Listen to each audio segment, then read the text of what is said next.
کی تو تین میں نے اپنی جو ہمارے مینیفیسٹو تھے اس میں تین چیزیں رکھی. انصاف، اور انصاف پھر میں کوالیفائی کر دوں، انصاف ہوتا یہ ہے کہ طاقتور اور کمزور کے لیے ایک قانون ہوتا ہے. اور جو نبی صلی اللہ علیہ وسلم نے کہا تھا کہ تمہارے سے پہلے بڑی قومیں تباہ ہوئیں، جدھر طاقتور چوری کرے تو اس کو سزا نہ ملے اور صرف کمزور چور، چھوٹا چور جیل میں جائے. انہوں نے کہا قومیں تباہ ہو جاتی ہیں. تو جس طرح حضرت علی رضی اللہ تعالیٰ نے کہا تھا کہ کفر کا نظام چل جائے گا لیکن ظلم اور انصافی کا نظام نہیں چل سکتا.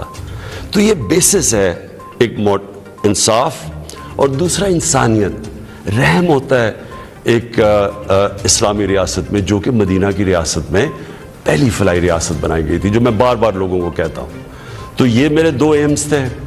اور تیسرا تھا خودداری. ایک مسلمان قوم غلام قوم نہیں بن سکتی. جس قوم کا نعرہ تھا پاکستان کا مطلب کیا، لا الہ الا اللہ. لا الہ الا اللہ کا تو مطلب ہی ہے کہ سوائے اللہ کے آپ کسی کے سامنے نہیں جھکتے. وہ شرک ہے. سب سے بری چیز اللہ کو لگتی ہے کہ جب آپ کسی کو بھی اللہ کی جگہ پہ رکھتے ہیں.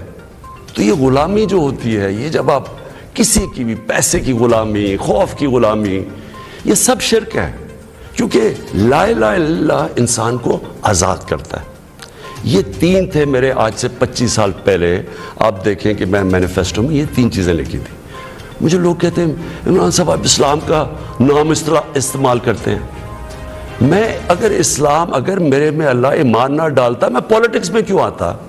جس آدمی کے پاس سب کچھ ہے، مجھے یہ بتائے وہ اپنی زندگی کے 22 سال خرچ کرے گا ایک سٹرگل میں، اور 14 سال تو تھوڑے سے لوگوں کے ساتھ تھا، 14 سال تو مذاق اڑتا تھا میرا. تو میں کیوں پولیٹکس میں اتنی دیر کوشش کی جس کے پاس سب کچھ تھا؟ مجھے اتنے لوگوں نے کہا کہ عمران صاحب آپ کو ضرورت کیا تھی پولیٹکس کی؟ میں یہ سچ آپ کو بتا رہا ہوں. بار بار مجھے لوگ کہتے ہیں آپ کو پولیٹکس میں آنے کی کیا ضرورت تھی؟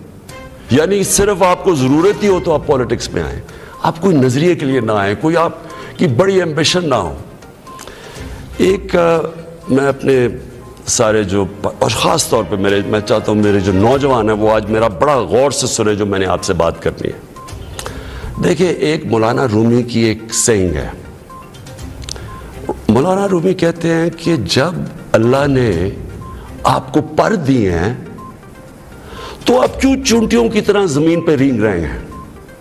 اس کا مطلب یہ ہے کہ اللہ نے ہمیں اشرف المخلوقات بنا. فرشتوں کا انسان کے سامنے جھکو، اور شیطان کو اس لیے نکالا گیا، وہ عبادت بڑی کرتا تھا، اس نے ان کا حکم نہیں مانا، اس میں تکبر تھا، اس نے کہا میں نہیں جھکتا. اللہ نے ہمیں پر دیے. مسئلہ ہمارا یہ ہے کہ ہم، کیونکہ ہمارے میں ایمان کی کمی ہوتی ہے، کیونکہ ہم اور خداؤں کی پوجا کرتے ہیں، جو سب سے بڑا جو شرک ہے وہ پیسے کی پوجا کرتے ہیں، خوف کی پوجا کی، جو وہ بڑی سپر پاور ہے، اور اگر ہم نے یہ نہ کیا تو ہم تباہ ہو جائیں گے. یہ خوف کا پوتا